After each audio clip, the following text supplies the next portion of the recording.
Hey, Brett here. So I tweaked my shoulders playing a video game, looking like this too much. So I adjusted how I'm playing, but tonight I'm going to do my shoulder routine. So I've got three poses that I'm going to do, and I'm going to go ahead and do a cliffhanger first because the last two times I've done the sequence, I did it last.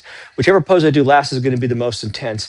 And the last one I'm going to do is wide dog, and it's really going to hammer the trapezius muscles, but so does the first one. So first up, I need a wall. Move this out of the way. This is for later. Now, for this pose, if the wall is not sticky, your hands will slip.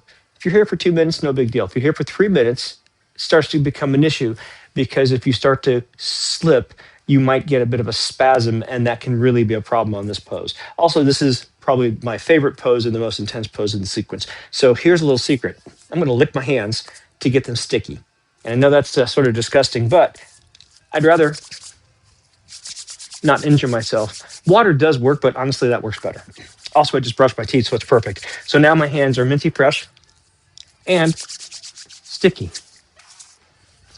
Winter green, actually, not winter fresh. All right, so I haven't got my hand timer, so I'll go ahead and use the electronic device. Actually, you know what? No, I'm going to go ahead and just count my breaths. Let's see if I can do this for 5 minutes by counting my breath. Here we go. Okay, and we're off to the races.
That's 5 breaths.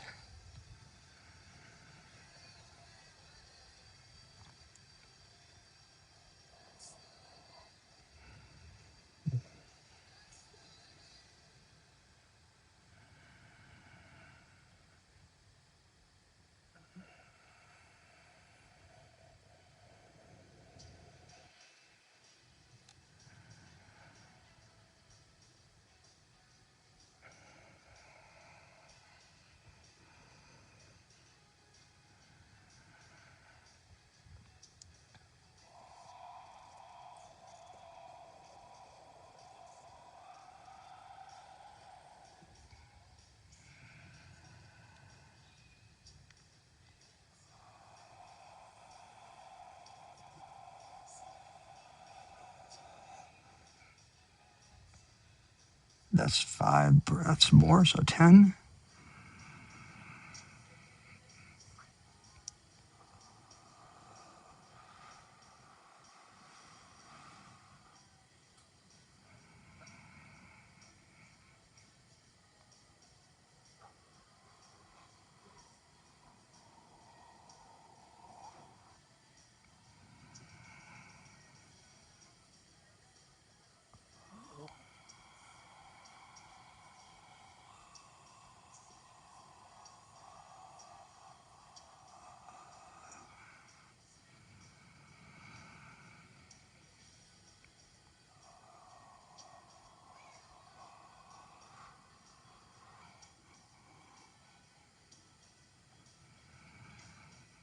Oh, Josh.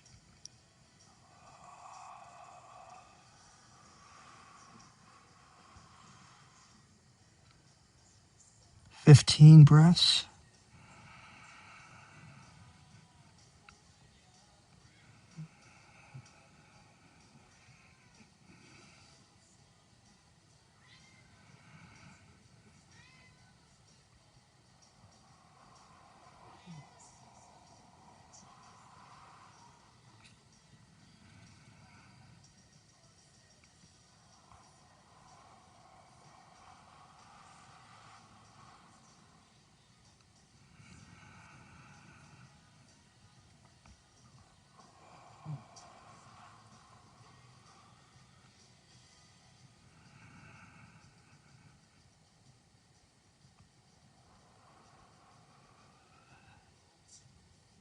Yeah, it's 20 breaths and probably 345 into it so far. And I'm going to push with my toes and intensify just a little bit. That's enough. Okay.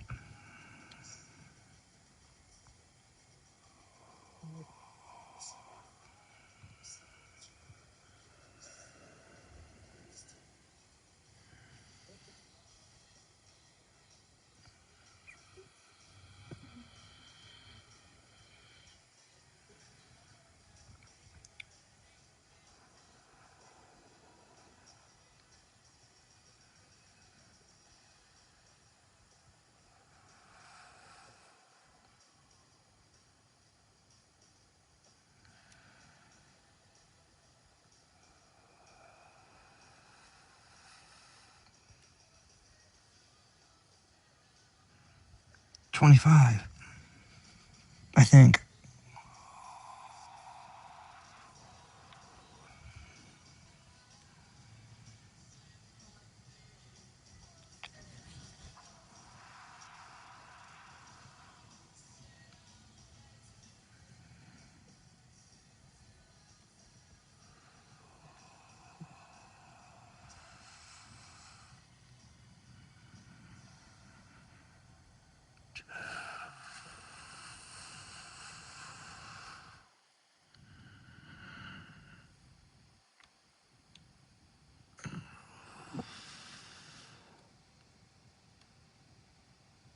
Okay, that's 30 breaths. I don't think it's been 5 minutes, but I'm going to go ahead and stop.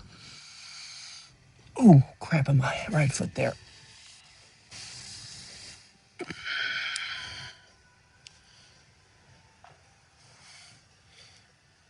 Okay, so that was a good stretch nonetheless. I have certainly done it deeper, but that was sufficient.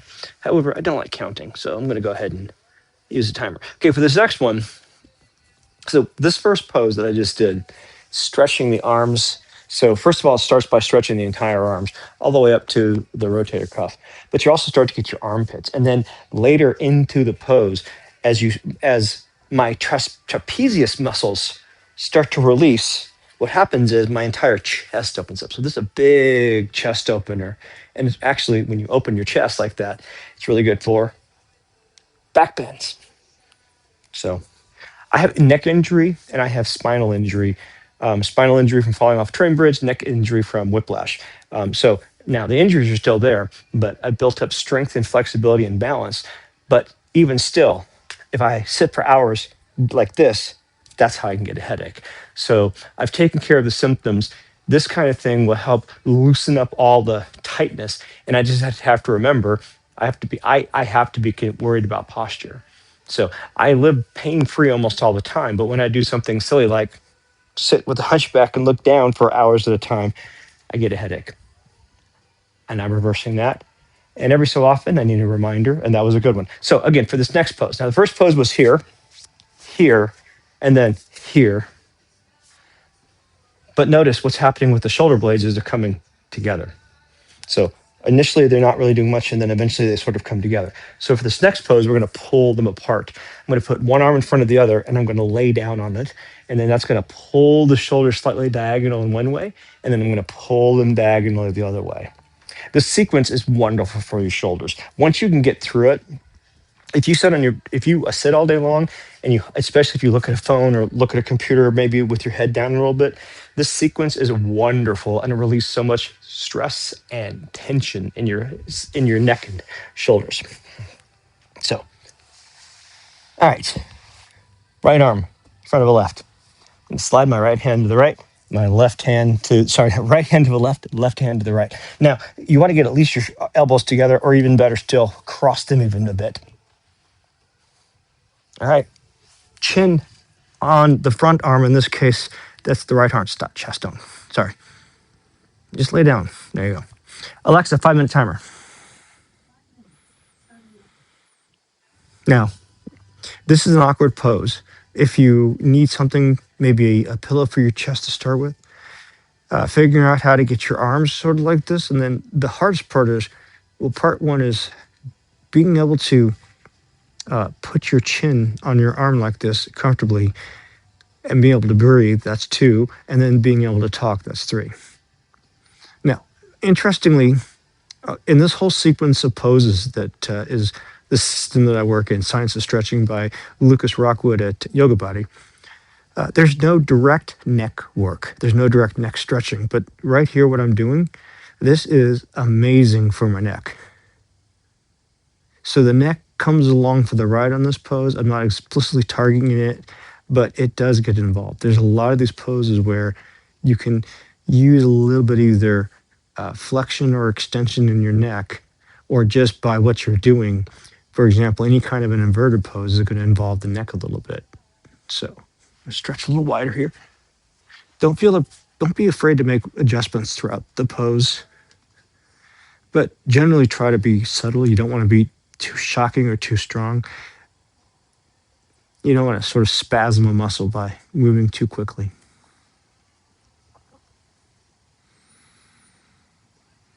Also, for the bigger muscles, you might move, say, forward or back or side to slide with a slight rocking, or better still, use your belly. Like, for example, if I take a big inhale, watch how my body moves when I take a huge inhale and really expand my belly.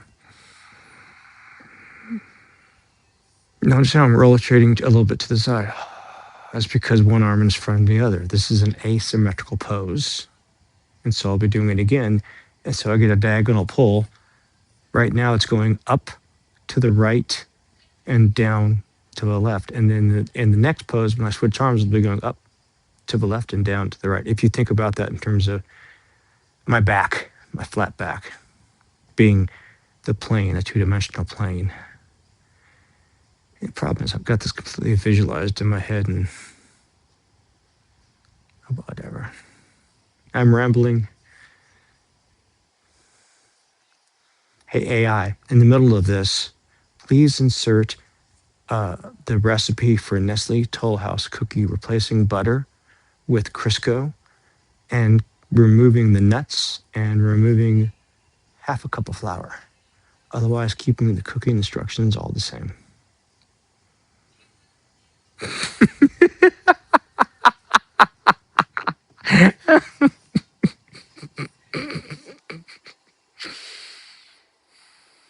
I've just gone a couple levels of meta there. It's only funny to me, but it's freaking hilarious. Now, I would say this is an unintentional demonstration of subtle movements.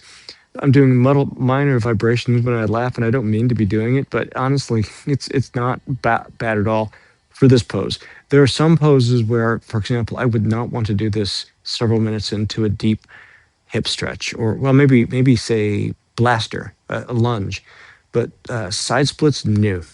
Front splits, maybe. Try it out, see what works. But subtle movement and subtle vibrations can be really, really genuinely powerful. And if you're a first-time viewer, listener, and you're listening to this far, and which is nobody, I'll just say this: anything I say in this, if I can't back it up with Western science and possibly tie it to Eastern philosophy, fine. Then call me out on it. But for example, I take as a given everything is mind. So I'm not up to emptiness being the essential nature of everything. I don't understand that, but I came to everything as mind on my own. Or another way to say that is, right now, you and I, if we exist at all, and there's no way you can prove that, by the way, are living in a simulation of our own creation.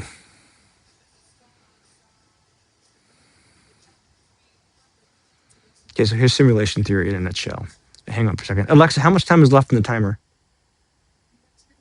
Oh, shoot, I only got 10 seconds left. That's 5 minutes? Okay, hang on. I'm going to wait for the next pose.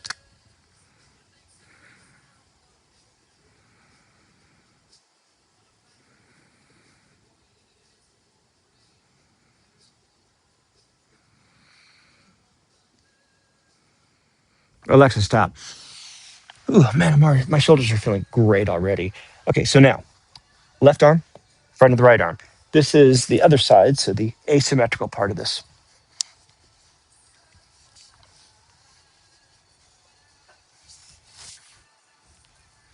Okay, let's talk about simulation theory. And this isn't even a theory. I'm going to give you a couple of highlights. When I shake your hand, when you shake my hand, we're not actually touching. One, matter is pretty much empty. Now there's a field there, it's a quantum field. So what we think of as touch is really just an electromagnetic, some electromagnet's wrong, but some kind of force resisting. So there's some kind of force that does define you, but when we actually touch, we don't touch. Two, our senses can be reprogrammed. For example, you can look this up. They have actually managed to use give sight to people by connecting a connector to the roof of people's mouths and then training a camera and basically giving limited vision using a sensor on the roof of the mouth, or maybe there's a tongue. So our senses can be reprogrammed. Our senses do not work on anything. When you're hearing this, you're not actually hearing. What happens is you are, say, listening to this on a speaker. The speaker is moving airwave. Airwaves are hitting the little hairs in your ears. That's producing an electrical signal. That electrical signal has been tuned over your lifetime to interpret what it's hearing. And so you're hearing whatever you're hearing based on how you've been trained to hear, but it's still an interpretation. So then what happens is you, the observer, are observing this incoming sensation, mostly processed subconsciously, but you're aware of maybe, of the 400 million bits, 2,000 bits of any of that information might be available to you at any given time. So you get this information, you form in yourself a simulation of your version of reality, you respond to it, you produce some kind of response, visual, audio, whatever, and then those waves come back to me and we repeat the cycle. You can also look at the Virginia-Satir interaction model. So right now, you and I are living in a simulation of our own creation, and you cannot disprove it. You can't prove that anything exists, in fact. Ultimately, you cannot prove that. It's amazing. It's really kind of cool, honestly. But it's also like, I mean, obvious isn't the right word, but it's just something I take for granted. I accept it as is. I didn't set a timer, did I? Alexa, do I have a timer? Let's see. I've been rambling for, I'm going to guess, minute 50. So, Alexa, 3-minute timer. That'll be enough.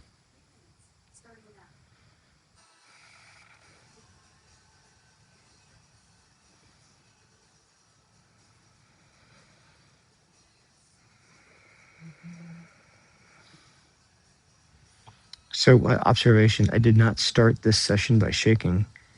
And even though I am getting nice and relaxed, what are you doing? Hi, you. Oh.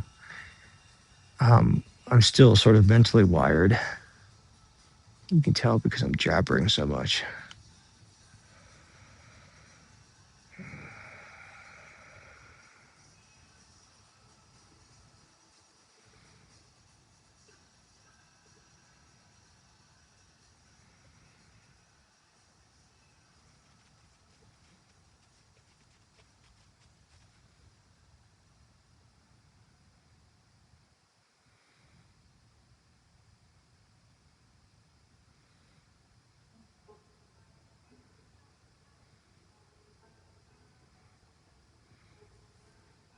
Dude, your tail's right where I want to put my arm. I know you're gonna hit me in the nose with your tail. You're being a little turd, dude. It's fine. Do your worst.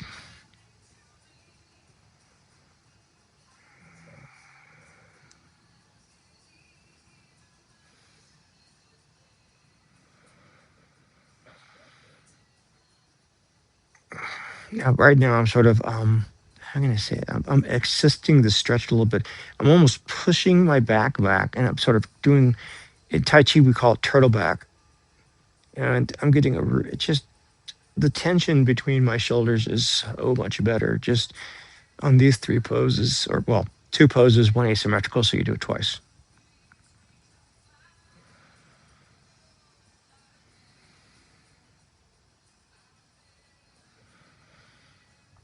The one reason I don't like doing this, the next pose last, is because this pose does sort of tax the arms a bit, and the next one also taxes the arms.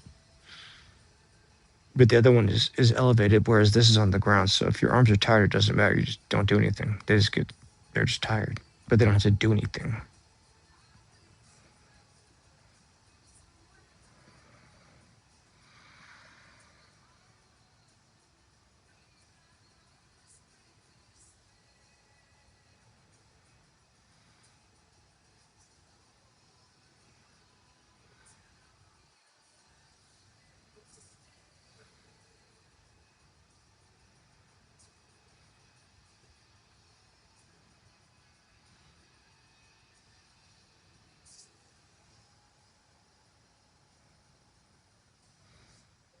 Alexa, stop. Okay, now for after this one, my arms are a little bit sore here. Not sore, sore's wrong, but they're just a little bit. Wait, I'm going to wake them up just a sec by just doing a little shaking here.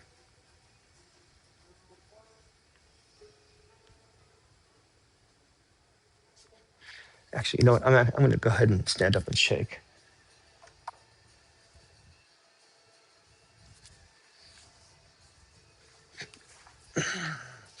Just for a few seconds here. I gotta be careful though because my shoulders had been stretched, so I'm gonna do this a very gentle shake. Actually, wait.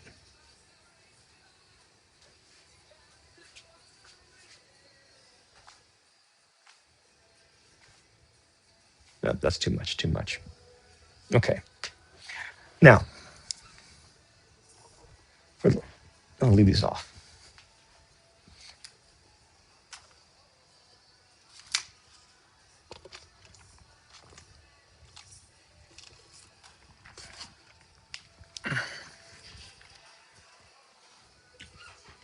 Okay, for this last pose, it's called wide dog, and the idea is you take a down dog, you make it a little narrower from the feet to the hands, and then you spread your legs out. And it does two things. It can and almost always does target the hamstrings. And then ideally, it targets the trapezius muscles, also possibly the rotator cuffs, shoulders, and so on. For the first year that I did this pose, it did none of the shoulder stuff. It did the legs great, but it did not do the shoulder stuff. So I'm going to show you three versions of this, and I'm going to try the second version before I show you the third version. So starting down dog. I'm not too worried about the down dog because first thing you do is you bring your feet closer and then you go wide.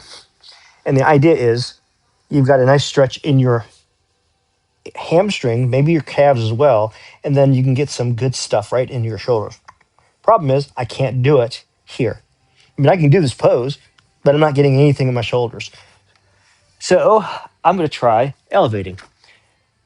Actually, I'll tell you what, I know, level one, maybe some bricks. Now, I want to do it in a way that is easy to balance. I wonder. That's going to be way too much to support. That I can probably do. So let's see.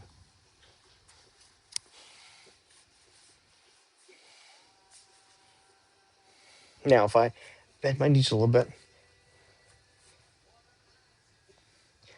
I can kind of get what I'm looking for. I'm almost getting what I want, but not quite. That's one thing. Second thing,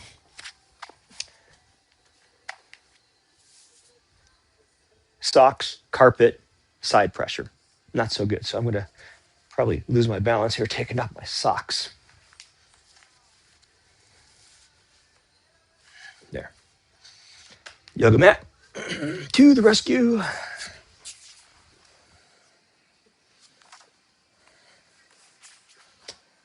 And then I'm going to use this. Same idea. But let's see. How's this look? Will you see? I think you will see what I'm looking for. See right there, I've got the pose. That's it. That's perfect. Now, the problem is I haven't got any pillows here. So I'm going to do, I need something for my hands. I think I'm going to do this.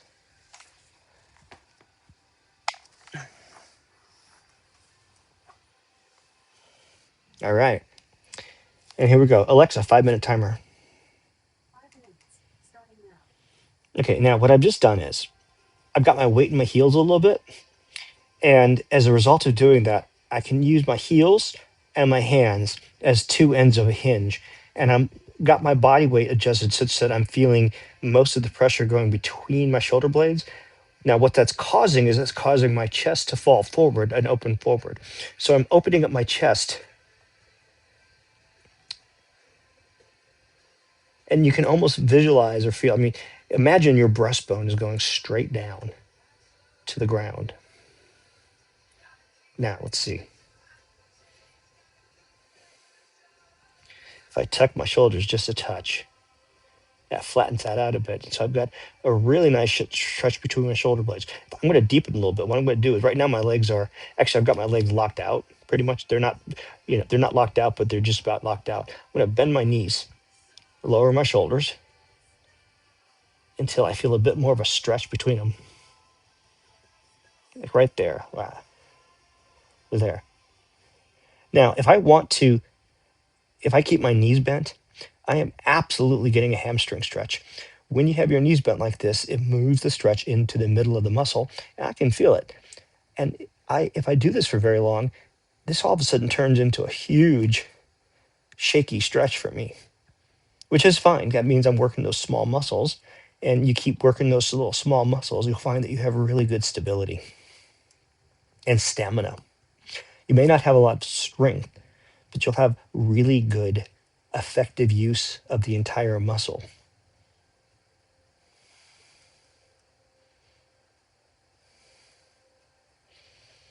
And this is also really doing an excellent job on my shoulder blades.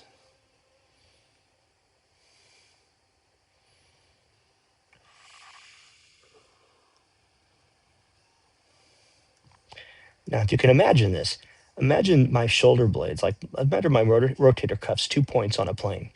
And imagine like the back of my hip, back of my pelvis, the other 2 points. And then imagine there's a plane. What I'm trying to do is I'm trying to get that plane to collapse into the floor. And I can tell you, I can feel it. I can sort of visualize like a sheet of aluminum foil with, say, some weight in the center, just a little bit of weight, causing it to collapse just a little bit towards the ground. Now, this is a really good pose where if you take a big belly breath and really expand your breath in your chest, you stretch everything, and then you relax deeper into a pose.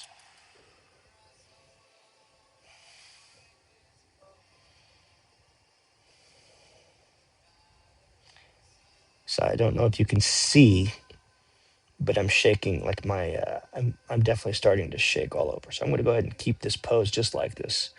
I was thinking about doing another standing pose. I don't think I'll be able to do it if I do it like this. Do this pose now. I don't think I'll have a standing pose left in me. That's okay, because I'm really getting my shoulders very well.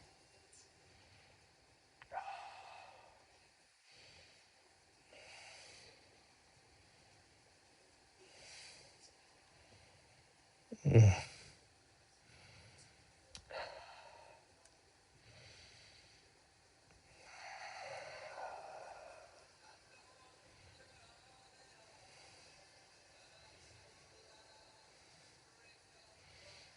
Okay, now I'm going to go ahead and straighten my legs because that's a bit too much.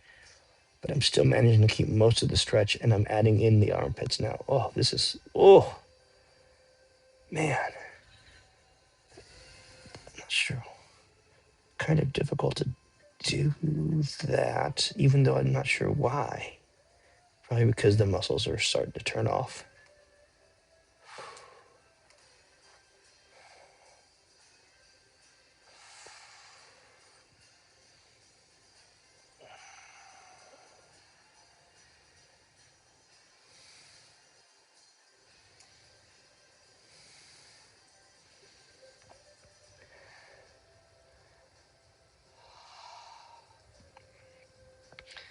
I'm stretching the entire back of my rib cage, and my intercostal muscles are saying, "What the hell are you doing, dude?" It's going to feel awful for a few minutes after, but afterward, well, awful's a strong word.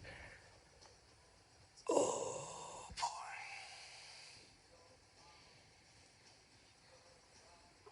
Alexa, stop. Okay, now I'm going to bend my knees a little bit. Put one hand down, and then the other hand. Oh, man. That was intense. And oh, my back is not ready to go back to normal yet. Okay. Okay, so let's see. Do I want to go? I think I'm going to go down instead of up here. Wow. So in this series, this is a great 3 series. That was the classic sequence I just did. Whichever pose you do last is the most intensified because I've already relaxed my entire body by that point and also stretched. So doing that pose last is really intense. But then doing the first pose I did last is also intense. Now, what I wanted to do tonight was I was thinking about a standing variation of effectively like an unwound pigeon. I'm gonna give myself just a few seconds here, and then maybe I'll do that.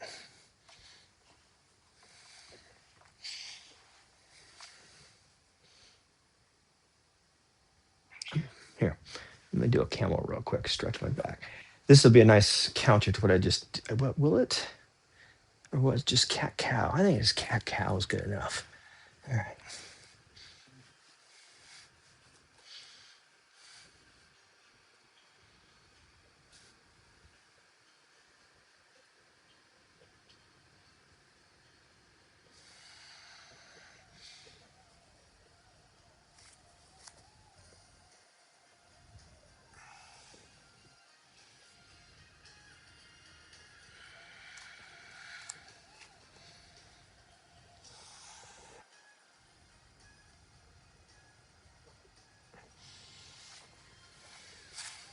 Okay.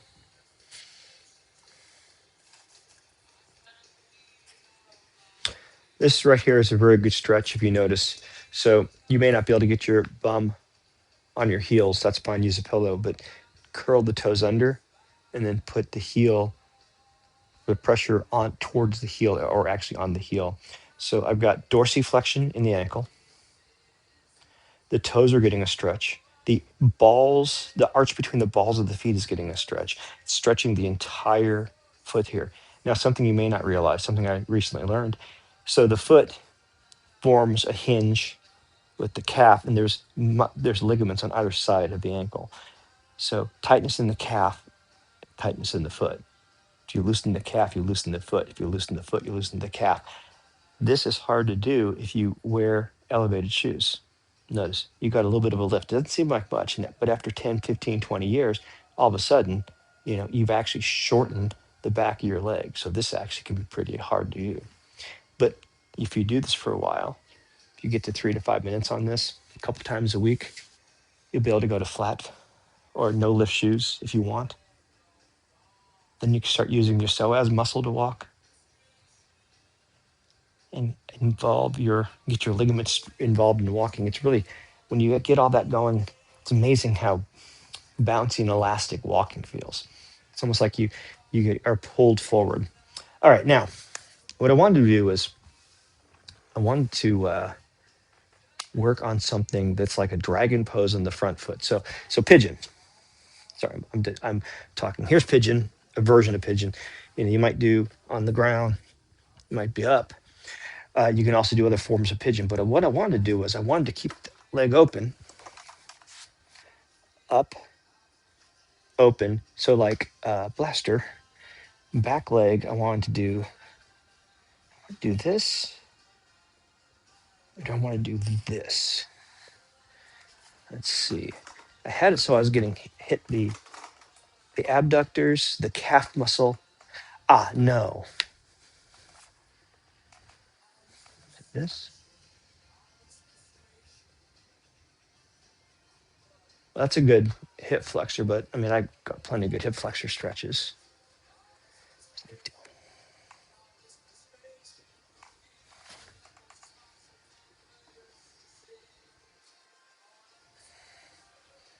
I'm not doing anything here. I'm just doing front splits at this point.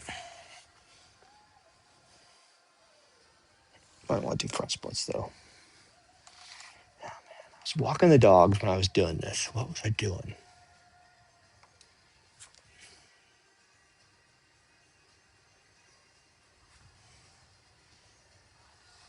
Oh, that was nice right there. This is just blaster. I'm not doing anything special here.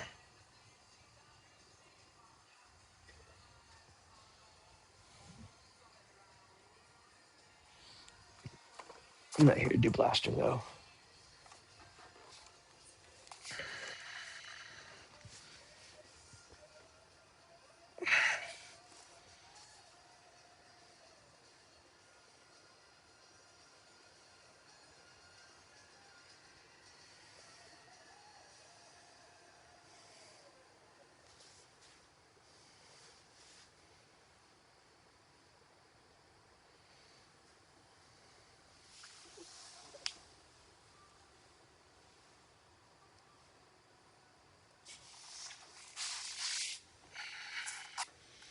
Let's see if I can figure this out again. Okay, so okay,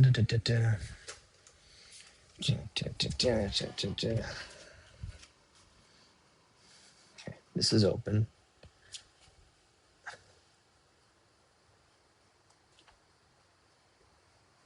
That's not it. This about this.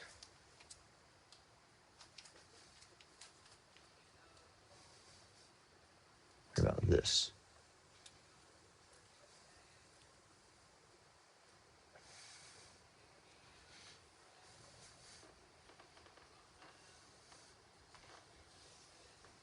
Man.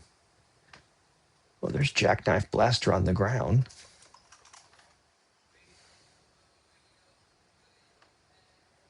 Wait a minute. Nope, that's actually better.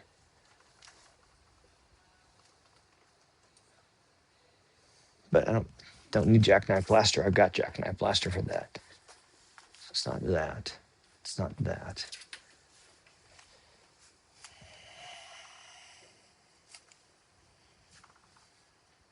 That's way too long to hold. Now I'm going into, well, actually, I could do, I wonder, back foot turned in, front foot on heel. No.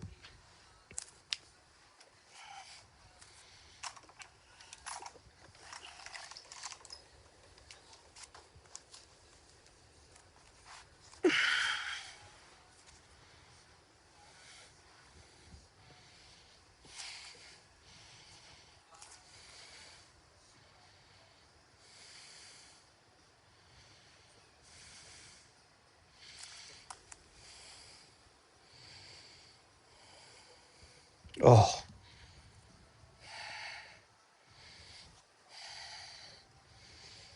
now that's gonna, I gotta be careful with the knee there. That's not good. Don't like that. That's better on the knee, much better. That's not so good on the arch of the foot, though.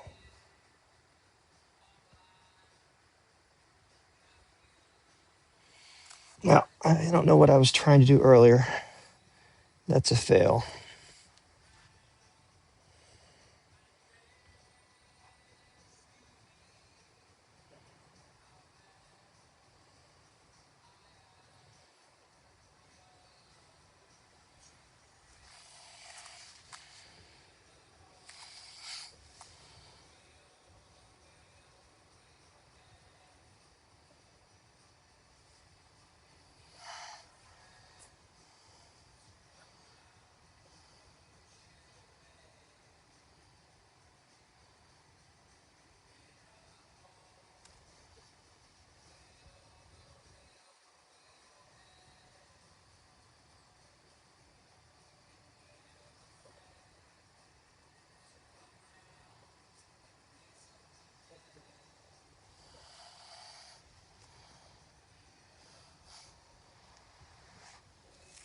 I'm not even trying to do splits. I was just doing the shoulder stuff today, but I don't know. I did that long enough. I had to do it on the other side as well. Hell, Chush. You gonna help me with the splits?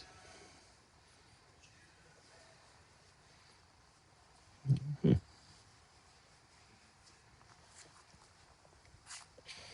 my bad side. Thank you.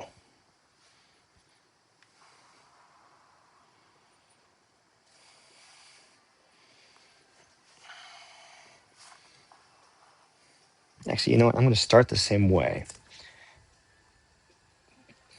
And then I will drop on the knee.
I was just dabbling in the side splits tonight.